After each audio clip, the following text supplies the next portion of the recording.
This is the East Main BRT and West Broad BRT conversation about biking along the corridors. Welcome. My name is Kobe Williams. I'm the owner and founder of New Reach Community Consulting, and I will be your facilitator for our discussion this evening. Wanted to begin with an icebreaker. And we're going to kind of get warmed up a bit. We will be utilizing the chat for this evening. Just a heads up about that. And what I would invite you all to do is to use the chat feature as you're able to, and to respond to the following question, please. Where is your favorite route to bike in Central Ohio? Again, I'll invite you to use the chat to respond to that question.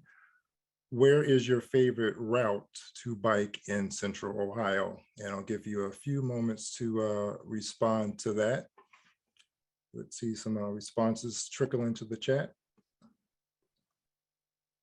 See Allen Creek Trail a couple of times, on the Tangy Trail. Keep those coming, please.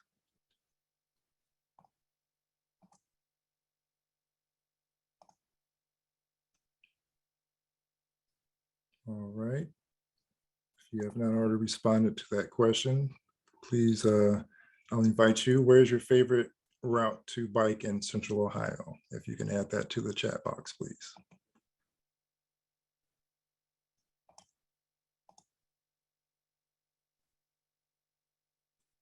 Okay, thank you for those who participated in that. And again, we will be utilizing the chat for our interaction this evening. I wanted to share with you all the purpose of today's conversation. We're going to share, our team's going to share some information and updates about the LinkUs East Main and West Broad projects. I'll share that many of the ideas and information that you will hear and that will be shared with you are fairly conceptual. That's a part of the reason that we invited you all to join us this evening. And it leads to the second bullet point there. Or the final one there, we want to get feedback from you all. So we're sharing some information, we're sharing some updates, but we also like to get some feedback and some reaction from the information that you'll be exposed to this evening. We want to hear from you all, the folks who utilize some of the infrastructure and the modes of transportation that will be shared with you as well. So again, it's fairly conceptual. We invited you all so that we can have you a part of the process and receive some of your feedback and consider that for as this project and some of the concepts get finalized. And it will be specifically about some of the design elements that are for the upcoming BRT system. Again, I shared with myself, I'm Kobe Williams, if you are just now joining, owner and founder of New Reach Community Consulting, and I will serve as the facilitator for our interaction this evening. I'll invite other members of the project team listed there. If you can also introduce yourself, and let's start with Zach, please. Good evening, everybody. I'm Zach Sarlin. I'm project manager for the East-West Corridors project at CODA, and I'm glad everybody, it looks like we got a good crowd tonight, so I'm excited for the conversation.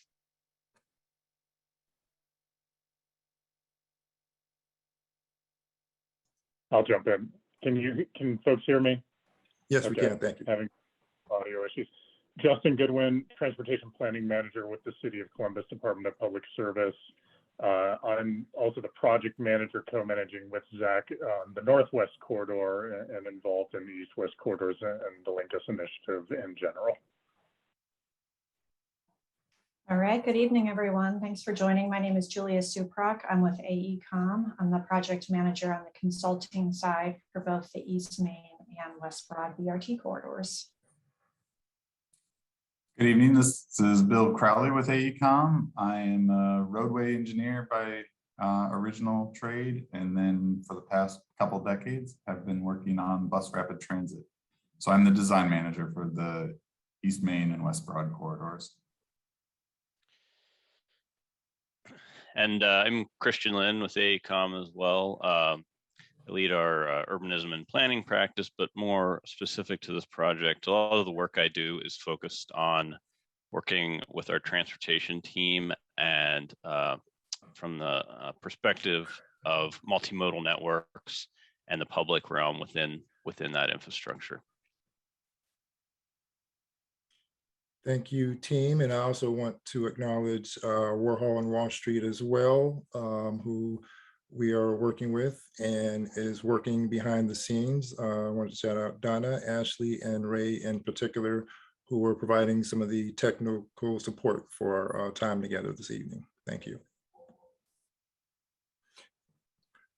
So, and also if you all are just joining us, if you can also add your name and neighborhood to the chat as well. We'd like to know who is with us. So if you could please provide your name and your neighborhood to the in the chat box.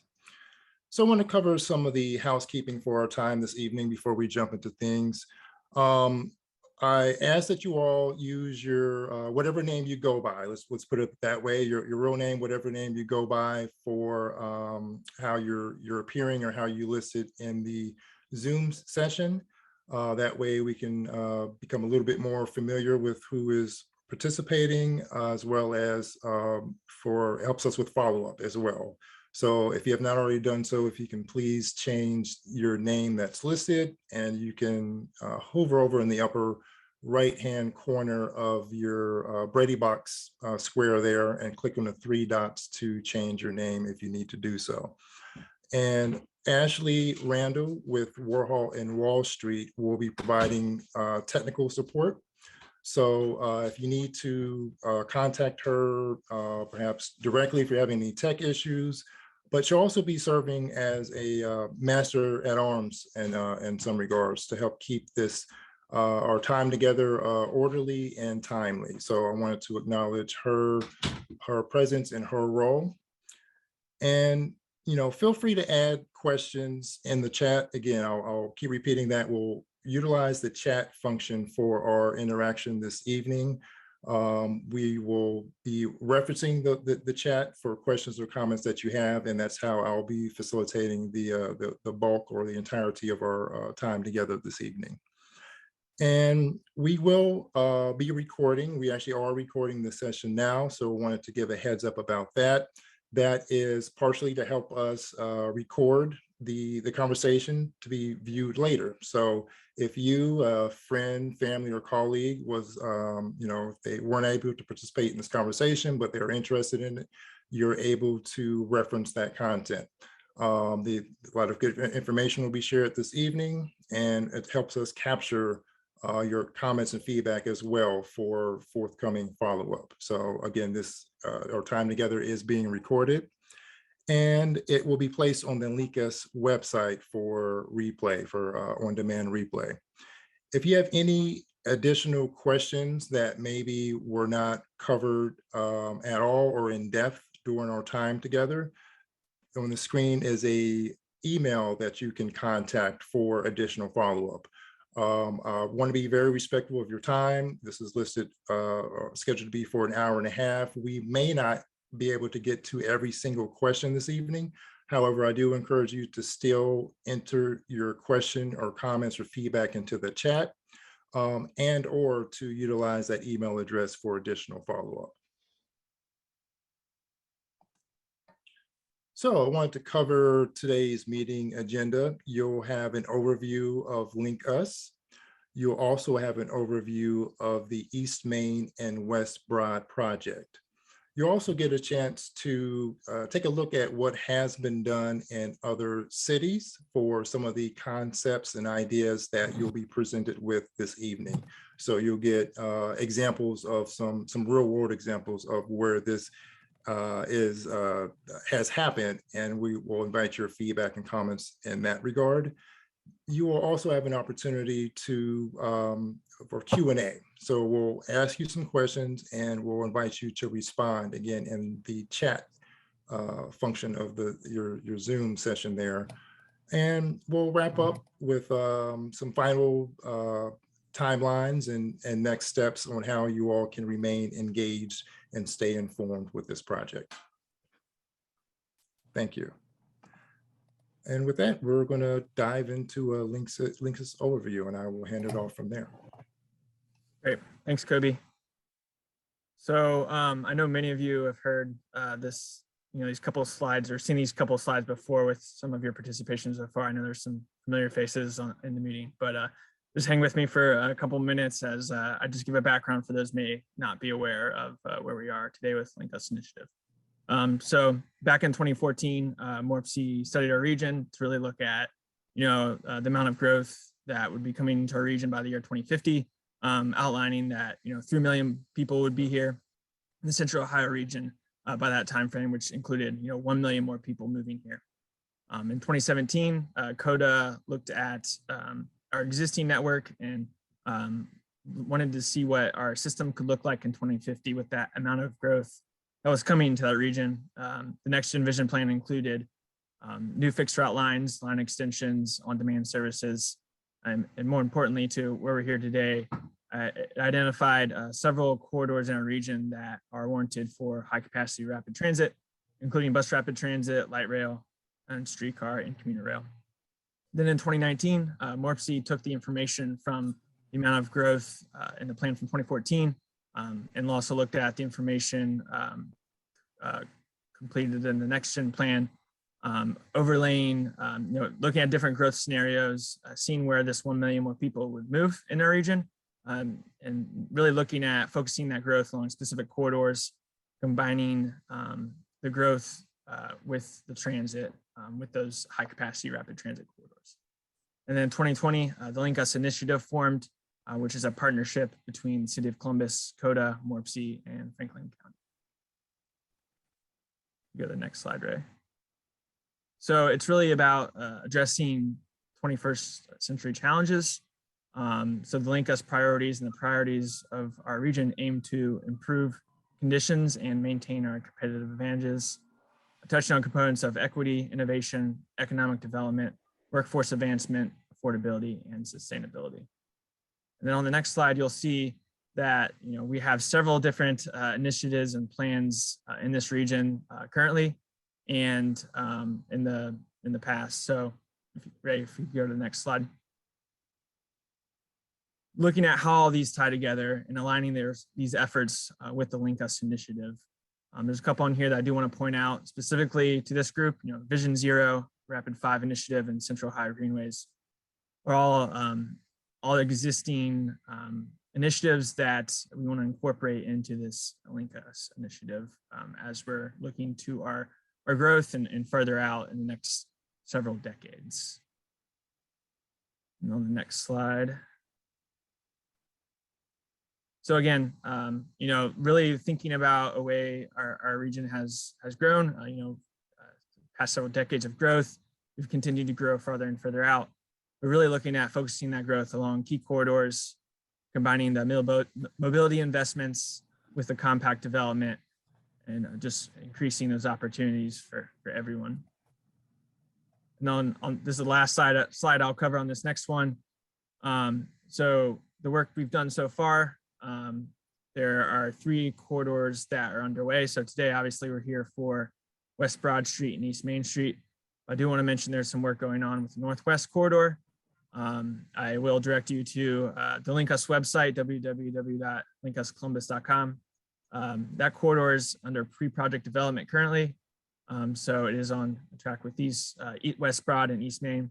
Really wanted to illustrate that this is a regional approach, and there's also other corridors identified for future study.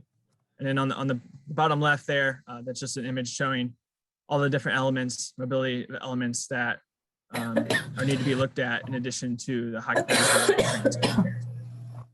And I think I will turn it over to Julia to walk us through where we are with West Broad and East Main. Great, thanks, Zach. Yeah, I'll just take a few minutes and give a quick overview of the West Broad and East Main corridors. So these are the 2 corridors that advanced out of our planning phase, which happened from the end of 2020 till the end of 2021. So coming out of that year-long planning effort was the West Broad corridor, which you see in blue, and the East Main corridor, which you see in green. And the downtown portion really belongs with that East Main Street corridor, as you see in the little map inset box there. One thing I want to point out in the downtown is that we're showing High Street as the north-south option. We are currently looking at 3rd Street also as an alternative to High Street. So just keep that in mind as we go through the rest of the presentation and conversation. So on the next slide, we go into a little bit more detail about what that West Broad corridor currently looks like. So starting on the western end at the Westwoods Boulevard Park and Ride, and then continuing eastward, staying straight on Broad Street all the way through downtown and ending in the vicinity of Washington Avenue. So this hits a number of activity centers and trip generators. The list we have here is certainly not comprehensive, and we'd like to hear some input from you all about where you would like to get both on the BRT and on your bikes. The next slide shows the East Main Street corridor, starting on the eastern end out in Reynoldsburg at Taylor Road, and then continuing westward towards downtown Columbus on that Main and Rich pair, heading westwards, and then going north either on High Street or 3rd Street. Again, that decision is pending. Again, identified some of those main activity centers that we discovered as part of that planning phase. So on the next slide, I think we have a schedule overview just to give you a sense of where we are in the process. So currently we're where that yellow star is, sort of in Q1 of 2022. So we are currently in what's called project development for the Federal Transit Administration, which is the process we need to go through to get capital funding to build both of these corridors. What's most important for this conversation tonight is that we are in the beginning of the 30% design phase. So what we want to hear from you, this is more of a listening session tonight, and we're going to take the input that we get from you. It's going to be incorporated into the design, and we'll be coming back out to you in the spring and summer, fall timeframes to really review the detailed plan sets. So we're not reviewing plan sets with you tonight. We're not showing you potential designs. This is really about sharing lessons learned from across the country, talking about your experiences in Columbus, and then integrating that into our ongoing design process. So we will reiterate those time points towards the end of the PowerPoint as well. So now I think I'll turn it over. Oops, sorry, one more thing. Just some quick stats about these corridors that we developed during the planning phase. So there are currently 6 bike trails that span 83 miles in the East-West corridor. 14% of households do not have a car, and of those 0-car households, 36% are at or above the 150% of the poverty level. So when we think about bikes and active transportation, it's not just about people who choose to bike, it's about people who do not have a car and rely on transit and bikes for access to opportunities. So just keeping that in the back of our minds. And now I'll turn it over to Bill and Christian to talk through active transportation across the country. Thanks, Julia. And you can go to the next slide. So as I think you've heard already, the project East Main, West Broad has a lot of components in it. And so a lot of our kind of thought going forward is understanding how we kind of allocate that space within the right of way. And you know, the added component here is the BRT project. And so things like dedicated bus lanes, but also dedicated bike lanes and shared lanes need to understand kind of where there's the push and pull within the right of way, and where these elements make sense and where they don't, in order to deliver kind of the best kind of value for the communities in which they exist. So go ahead to the next slide. So some of the key considerations that we've started to look at, but as Julia said, this is kind of at the very sort of inception of thinking about you know, how the cross section of the road is developed. And so part of what's most important to us is understanding, who the users are, which is one of the main reasons we're here tonight, and we'll be continuing to come back to understanding in more specificity what the key destinations for, especially for the bike community that would utilize this facility, and then specific to the BRT corridor, how do bikes and multimodal other active transportation modes interact with the stations? Because that's a really important part about, as Julia said, some people are using this as a primary means of transportation. So how are we accommodating people not only on the corridor, but getting to and from the stations? And then thinking, and we'll look at some of these in the past, but what are the key points of conflict along the corridor, and where are spatial constraints that we really need to think about? And, of course, as folks familiar with biking facilities in cities, there's key, transitions and intersection points where extra thought needs to be put into how those transitions are made safely. And then one of the things that I think we need to think about, the last two items there are how kind of the bike facilities here are marked, signed, and made, how we're telling people to use the facilities. And that really relates to thinking of this corridor as part of a larger network, which is something we'll talk about on the next page, next slide.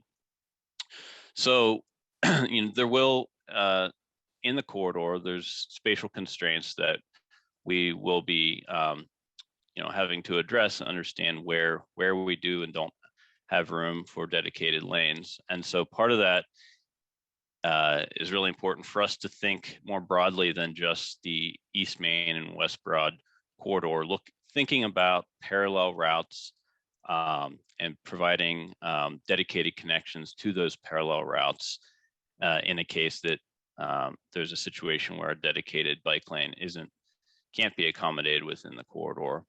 And so on the right, the image, I think, just does a good job of illustrating about how bike facilities within the city and the corridor are communicated, and really taking a network-wide approach to signage, wayfinding, and pavement marking throughout the corridor. And with that, I think Bill is going to show some examples of how some of these issues have been addressed on other projects around the United States. Yeah, thanks, Chris. So one thing, by making a more prominent and permanent presence for transit in a corridor, one of the benefits is that you're also generally calming the other traffic that's along the corridor. So in these examples, we just like to look at what we can see as different types of implementation with transit and bike facilities on the same corridor and how they connect. This is a simple bus stop that we refer to as a floating island, where the bus stop is now pulled away from the sidewalk and the bike lane along the curb line goes behind that bus stop, which is typically in line with either other parking along the corridor or lane tapers that come in and out for right turn lanes or left turn lanes. And we can go to the next slide. We'll kind of go through these quickly and hopefully get some more questions and comments, and we can come back to these to talk more about these. But this one is on a bus rapid transit in Vancouver, Washington, called the Vine. And I want to say that was implemented about 4 years ago. In this case, the bus actually crosses the bike lane that is adjacent to the traffic. This is generally not preferred, but it is something that is implemented in several cases. And here the bus just crosses in. This is a raised platform for level boarding or near level boarding, and we'll have some images to talk a little bit more about that later. But that is about 12 inches to 14 inches above the roadway pavement. So there are some sloped sidewalk accesses up to that elevation. And as you can see on the left image, there's yellow detectable warning surface that is an indication for where folks would board that bus. So it's measured out such that the doors kind of line up at that spot and people can get on and off the bus relatively quickly. So the idea is that bus wouldn't block that bike lane for very long, would get in and out of there. And in the next slide, we've got another location, I think, in Washington. This is in Seattle. Again, that's kind of similar to that floating island platform.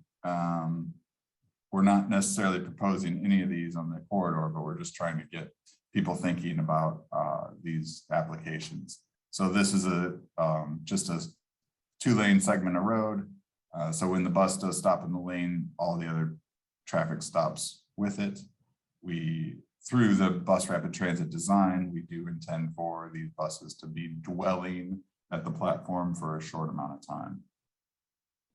We can go to the next slide, which I believe is also Seattle, but a little more urban setting with the bike lane coming behind the platform. In this case, the bike lane is at roadway level. So there are 2 curbs on either side of the bike lane. In some cases, that bike lane comes up to the same level as the sidewalk.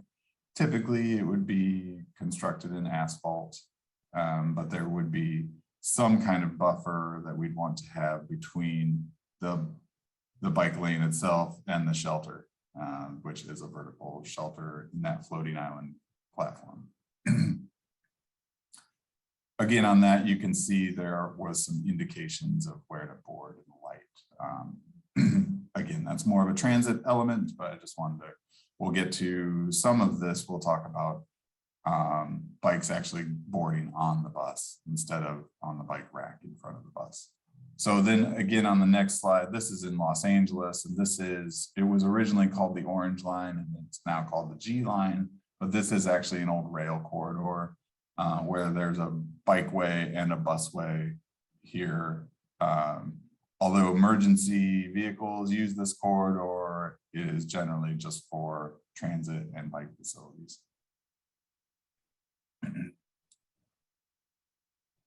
And this is the Loop in Chicago, and you can see where the pavement itself is red for the bus lane and it's green for the bike lane.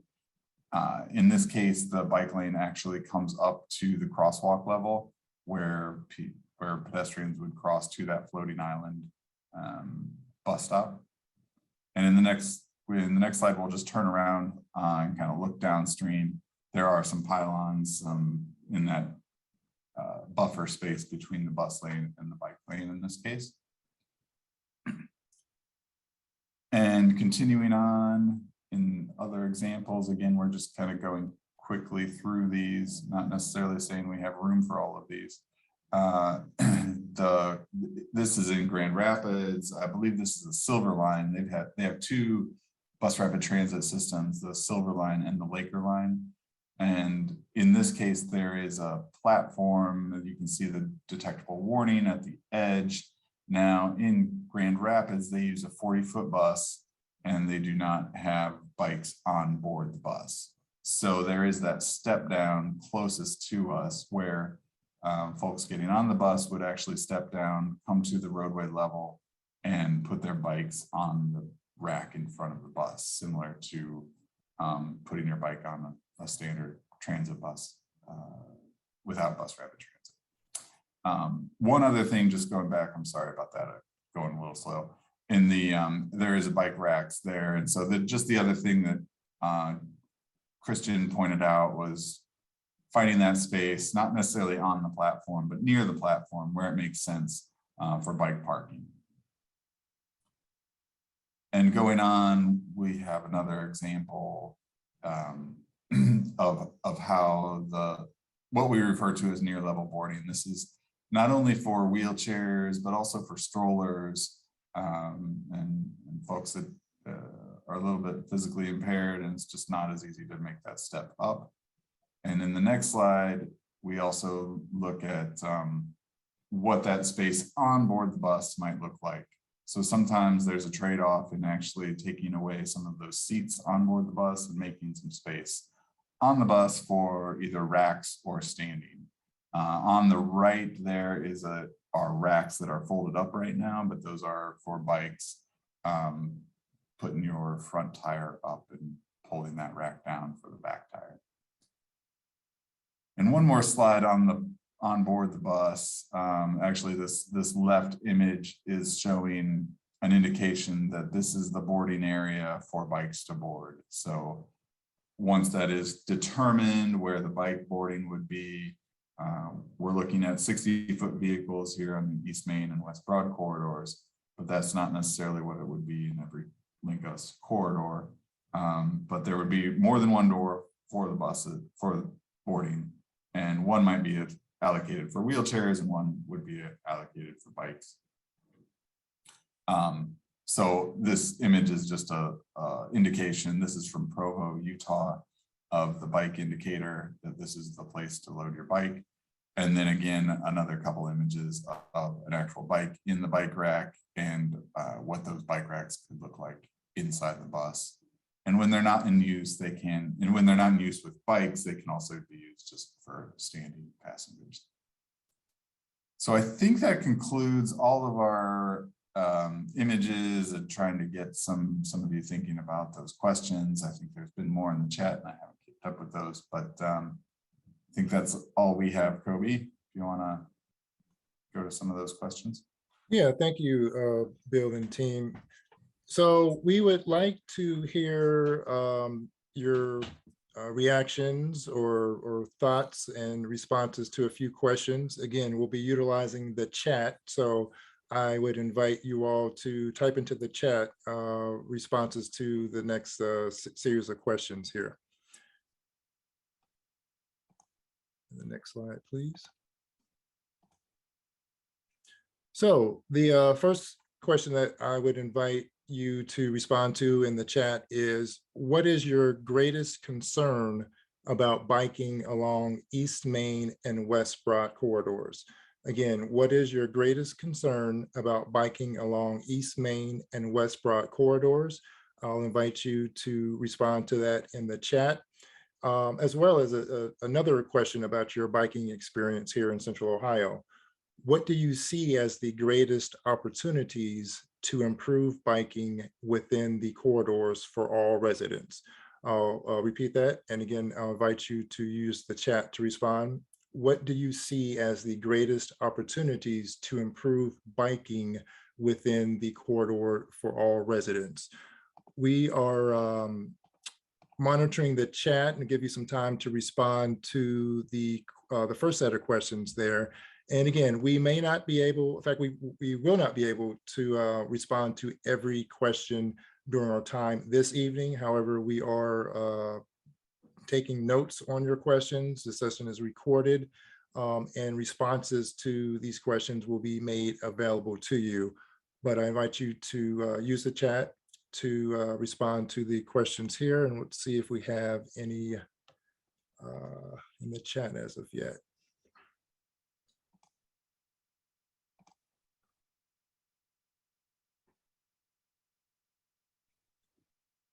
And Donna, let me know if you see any flag that you'd like to call out as well.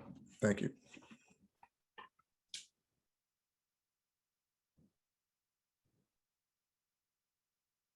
So what is your greatest concern about biking along the East Main and West Broad corridors, as well as what do you see as the greatest opportunities to improve biking within the corridors? I see speed as a concern in the corridors. Thank you. We have that noted. I see a comment about less experienced riders may not know how to use the corridor, the infrastructure. Thank you. I'm paraphrasing there. Thank you. A couple of more moments to respond to that question using the chat, and we will go to the next slide here.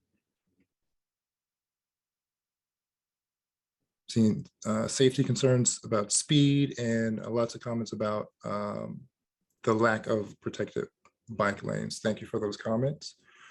So we have some other questions that we will invite you all to respond to in the chat as well. And question is specific to the Lincus corridors and the bike network. And the question is, if protected bike lanes don't fit within the corridor, be it aesthetically or just in terms, I guess, in terms of infrastructure, would having bike lanes on parallel and or adjacent streets be a reasonable solution to you? If not, why? And what solutions would you prefer instead? So I'll reread the question and I'll invite you all to respond using the chat. If protected bike lanes don't fit within the corridor, would having bike lanes on parallel and or adjacent streets be a reasonable solution to you? If not, why? And what solutions would you prefer instead? And we have a couple, we've been taking notes on the chat session throughout this session. And one question that came up, and I'll invite our team to spend a couple moments responding to, how will bike lanes be impacted on West Broad by BRT, Franklinton specifically?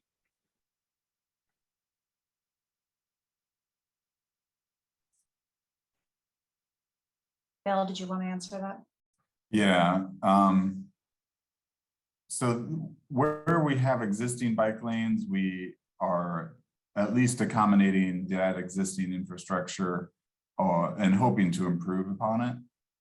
So the bus rapid transit is generally planned to be in the median. So these are a median guideway similar to Euclid Avenue in Cleveland. And there are bike lanes on Euclid Avenue outside. If you kind of come from the center of the road, there's the median where there may be a station in some cases, and then the bus lanes, traffic lanes, and there could be a bike lane on the outside. So where there are existing bike lanes, and we are trying to make that connective. I know it goes from bike lanes and not having bike lanes on West Broad. So we are trying to fill those gaps at the same time. I think we are striving for a buffered bike lane, and that's one of the trade-offs that we'll be trying to help us prioritize, I guess, as we go through this. Did that answer that question? I think so. And we have one additional question. Again, we're noting the chat, so all the comments there, keep those coming. Again, we won't have the time to respond to every question in the chat, but please do keep those coming so that we are aware of any questions, comments, or concerns. One question, additional question was, will bike lanes run through the duration of the BRT lanes? Will bike lanes run through the duration of the BRT lanes? I guess I can take that again. I was kind of touching on that a little bit there, is we are trying to make sure there's a logical beginning and ending such that we're not going back and forth from having bike lanes to no bike lanes. But I can't say that every corridor could, because we are looking at these as two separate corridors, the West Broad and the East Main corridor. But the full length of both corridors may not have room for dedicated bike facility along that corridor. So that's what we're trying to balance, all of those needs along the corridor, and see if there are adjacent streets or connections that we can make to adjacent corridors to make that, not to use connection too much, but to make that connection to the stations to other bike facilities within the network. I wonder, Kobe, if we might want to have Justin Goodwin speak for a minute about the broader Lincus network and kind of the bike and mobility planning that's part of that. Yeah, Justin, if please. you're available. He might not be. He's on mute. Justin, you might be, I think you're muted there.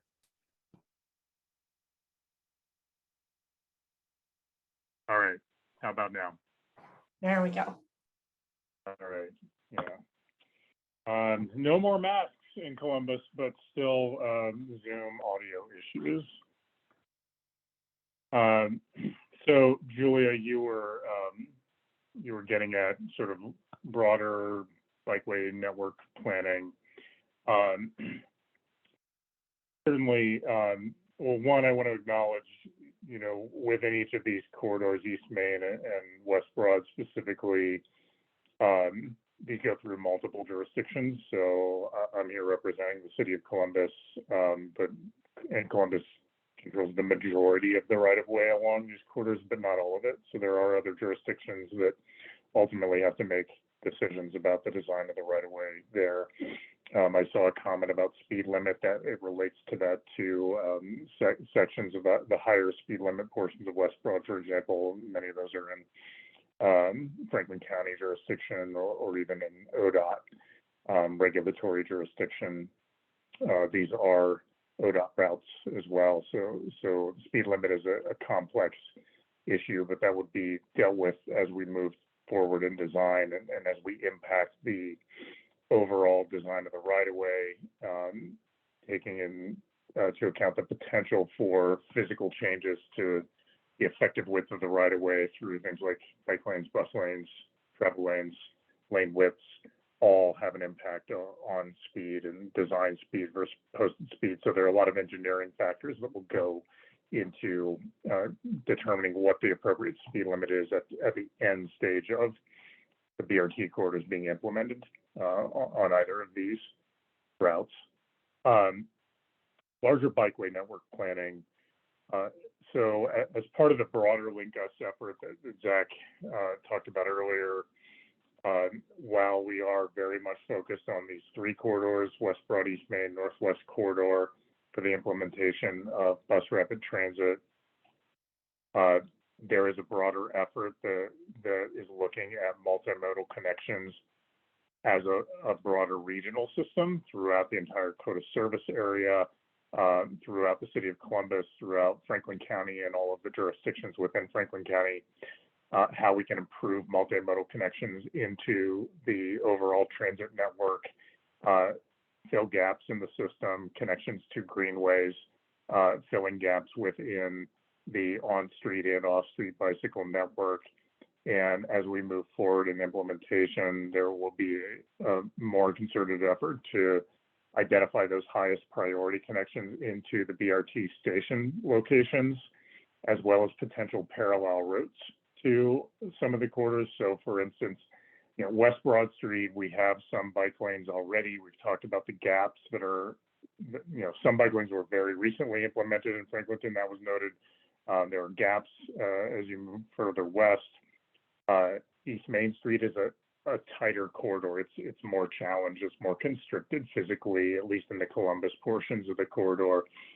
There may be sections of Main, very likely are, where we just can't physically fit everything in one corridor. So we probably need to be looking at some parallel corridors, as well as those best low stress connections into and across the corridor.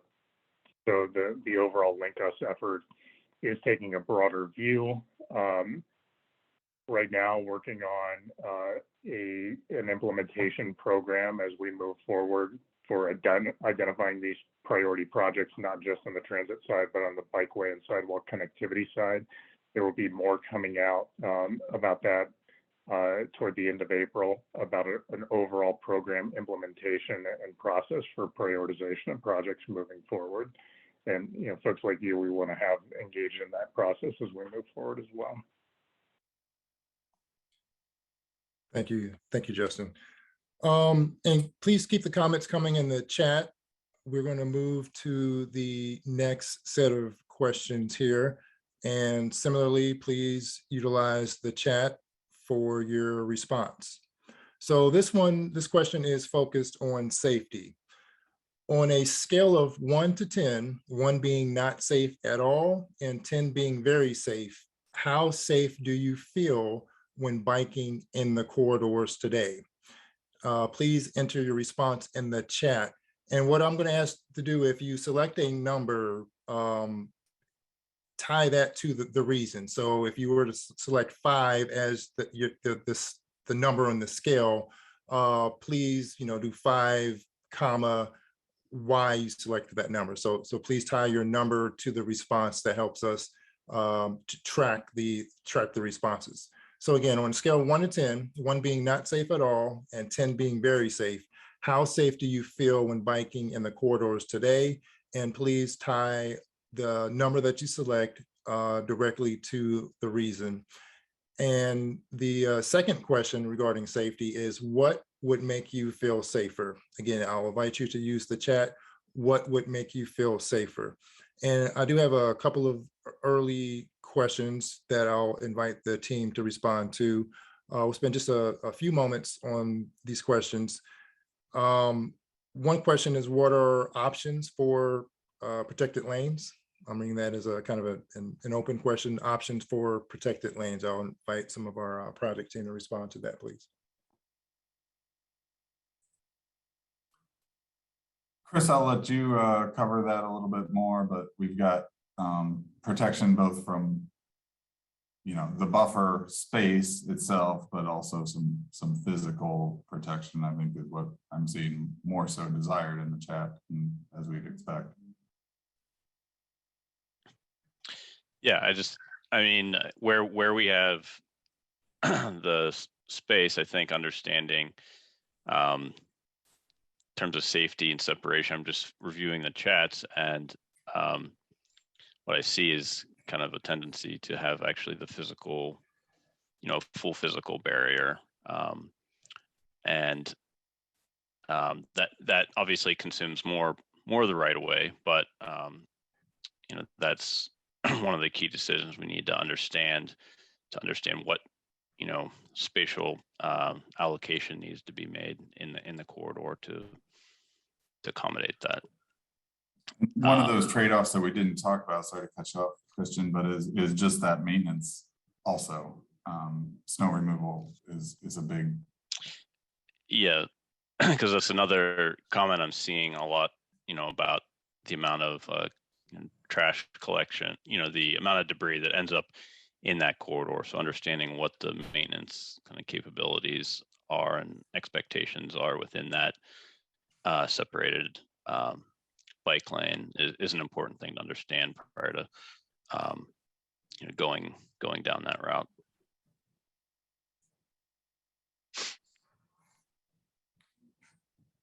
Thank you.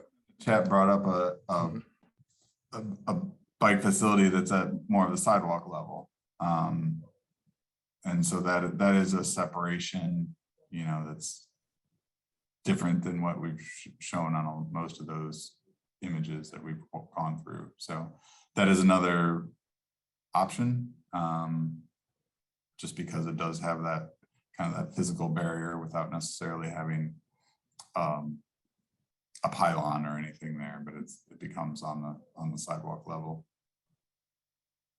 And again, there's maintenance to be considered with that option as well. Thank you for those responses. And I see another question still on safety. Speed has been mentioned a lot in the chat. And one of the related questions is the following: is there an opportunity to slow down traffic and eventually get posted speeds lowered throughout the design? I'll talk a little bit about that, and Zach, maybe you can talk about what the process would be going forward. But from our design, we agree that right now the design accommodates people going rather fast on these corridors, particularly West Broad, I think.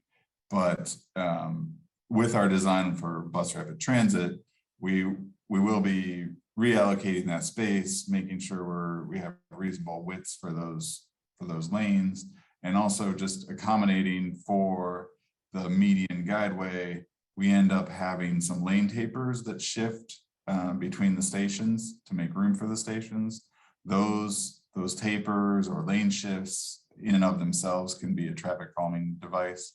As far as lowering the speeds, that is another step in the process that we're not planning to take on as part of this project.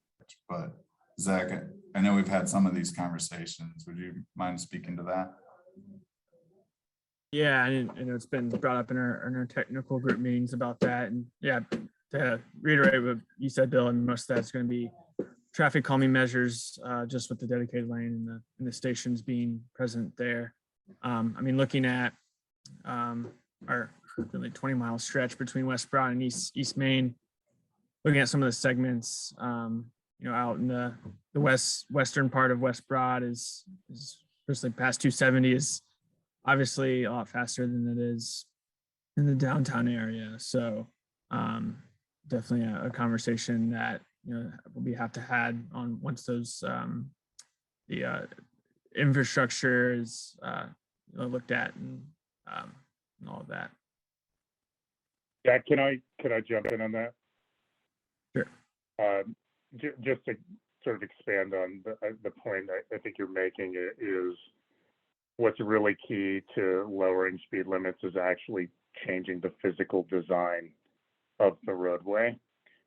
So, based on standards and process, it's not as simple as going out and changing the speed limit sign, and just doing that it is unlikely to actually affect the speed limit that most people are driving.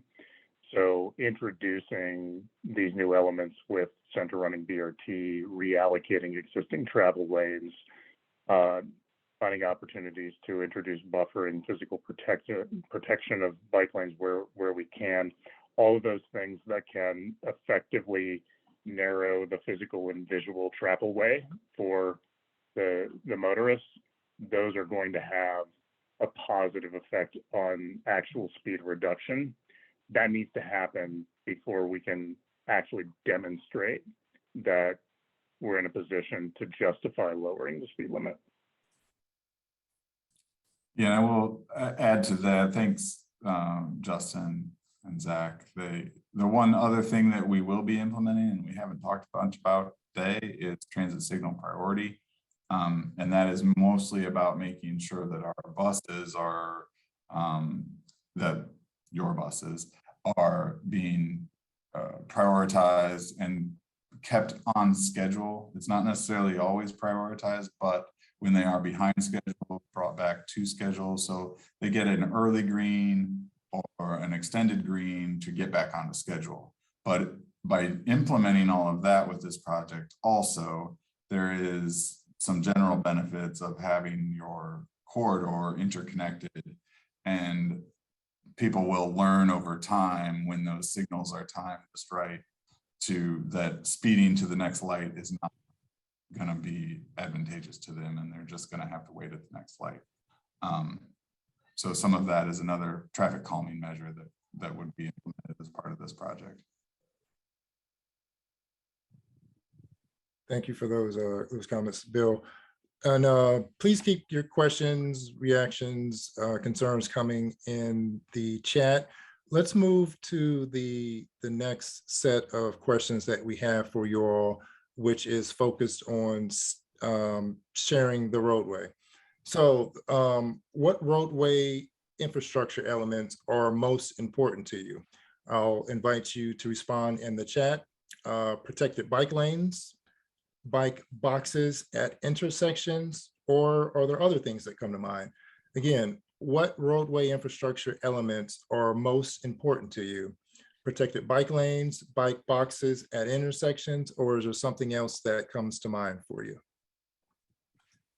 And I'll pose a couple of questions that came through the chat, pose these questions to members of our team, the project team, to respond. One question was, what parallel streets would be considered? What parallel streets would be considered? I would, I think part of that is understanding, we're not quite there yet, but understanding where we have the gaps. And once we have the gaps, looking how those gaps relate to the larger bike network. And then at that point, we would, try to identify those side street connections and parallel connections. So at this point, I don't think we have any specific locations identified, but more in principle, is that something that folks feel would be an alternative in space constrained portions of the corridor? Thank you. Another question for sharing the roadway is several people mentioned floating islands and protected lanes as a good option. Can you talk about the pros and cons of each? And I'll invite members of the project team to respond to that question, please. Well, I'll talk about the protected bike lanes. The pro, I think, is clear in this group, that people feel more comfortable in a protected bike lane from traffic, and having some kind of protection between that bike lane and the general purpose traffic typically would slow down traffic. They would feel a little bit more inclined to be going as fast. And then some of the advantages, this is one of the disadvantages we talked about, is maintenance. It gets harder to bring a street sweeper in there. It gets harder to get the snow plowed in between a physical separation and the other curb. As we have those floating islands, that's generally comfortable for the bicyclists getting away from the traffic. There is the disadvantage there that you are now conflicting with people that are getting on the bus. You may end up having folks that are waiting for the bus that start standing out near the bike lane area. And so typically it's a better conflict to have of people and bikes rather than vehicles and bikes. But that's from the standpoint of a bicyclist, and the people that are waiting for the bus end up having a little bit more friction than they would. So those are a couple of the pros and cons that I can think of. Kobe, Chris, do you have others? Well, I'm just seeing the comments, and I think it's important distinction to hear from people on the call how they define protected bike lanes. And so is that full concrete raised barrier, or is that kind of what level of protection? Because there are a lot of different kind of ways to approach that you can alleviate some of the maintenance issues. Or it could be you can have a broken barrier. I think, Bill, that's something we looked at in Pittsburgh. So I guess any examples or more specific feedback on that would be appreciated and helpful to us. Thank you, Chris. I see a couple of comments in regards to protected is, I'm paraphrasing, but to protect from a vehicle or some of the comments or examples given there.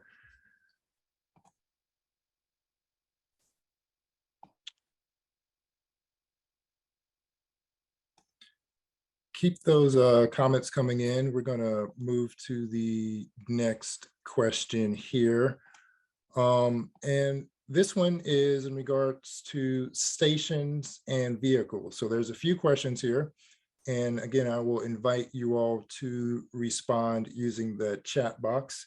The first one is, would you bike to a BRT station? Again, would you bike to a BRT station? The second question is, would you lock your bike at the station or take it on the bus? So would you lock your bike at the station, or would you take it with you on the bus itself? And the third question that we invite you all to respond to is, do you want bikes on the front of the bus or on board? Again, do you want bikes on the front of the bus or on board? And I invite you all to use the chat to respond to that question. One question that I'll invite our project team to respond to is, it says, someone mentioned not wanting to park their bike at a transit station. Can you talk about what safety options may be available to keep bikes safe? I can talk a little bit about that, and Zach, maybe he'll chime in on this too. But some of the features that we'd be looking at the stations for safety. One of the key features is cameras that are there at the station. There may be additions. We're still kind of going through the amenities that would be at these stations, but one of the other options that we're looking at are emergency call phones. And then just in general, the safety is there by design in being very prominent in the street and visible to everybody along the corridor. And then there's the other feel of safety, I guess, also is just having that platform raised a little bit higher than the sidewalk level. Can be perceived. I'm not sure that it truly adds safety, but you're getting a little bit more separation in the height there of your platform. Zach, is there anything else come to mind from the discussions we've had? No, you covered it pretty well. I mean, the cameras are the big one. I do like the comment in there from Tanya that says wants to use the bike before and then after, on both sides of the trip. So I love it.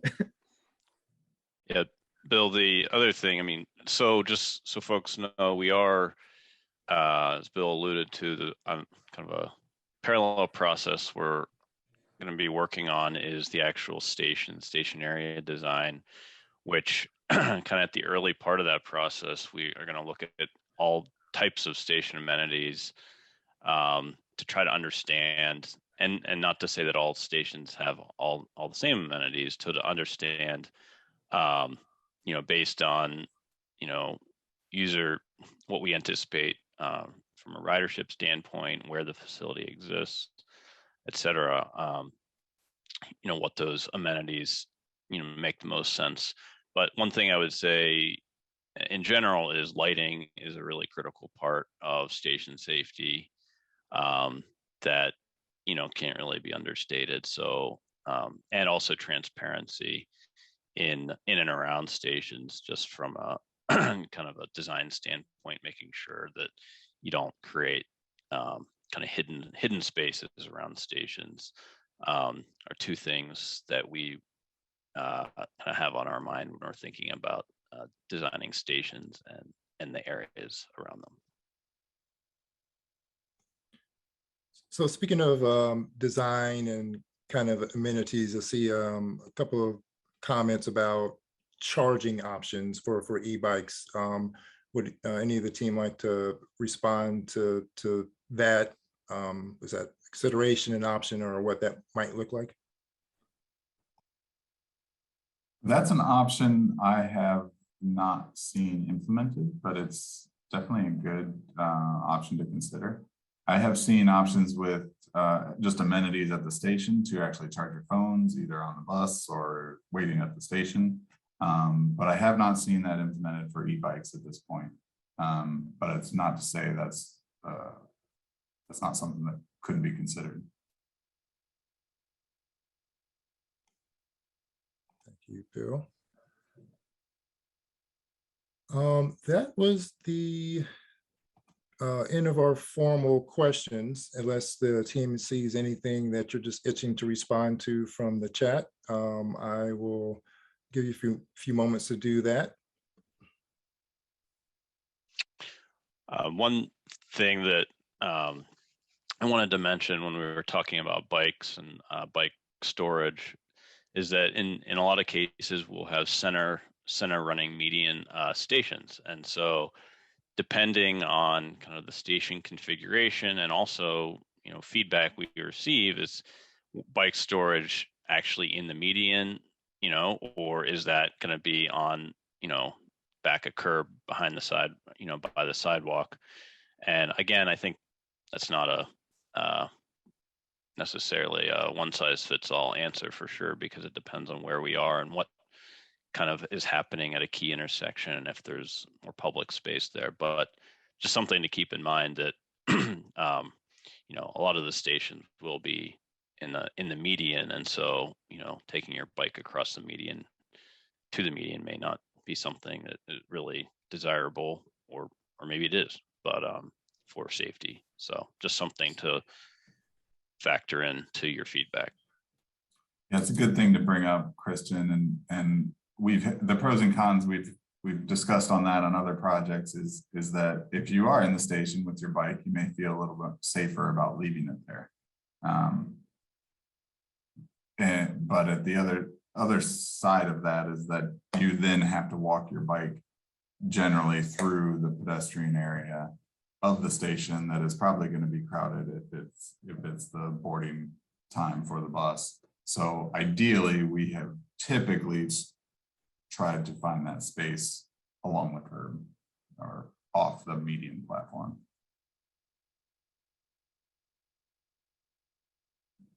And I know we talked a little bit about charging stations for e-bikes, but I guess somewhat related, another key consideration that, you know, we're looking at trends going forward, but it's also kind of bike share usage, as well as obviously scooters are now becoming pretty prominent throughout most cities. So those are two other considerations that I think would factor into some of the amenities / space kind of considerations that we're looking at when we look at station areas. So. And I've seen some comments that say I would never leave my bike at the bus station or bus stop, and they would want to take it with them, which makes sense. I guess I'd wonder if anybody if that would change their mind if their parking was covered. So there are such things as bike lockers, which are kind of cumbersome and expensive to maintain and just take up a lot of space. But there are other options to just simply have a shelter over a typical bike rack as well.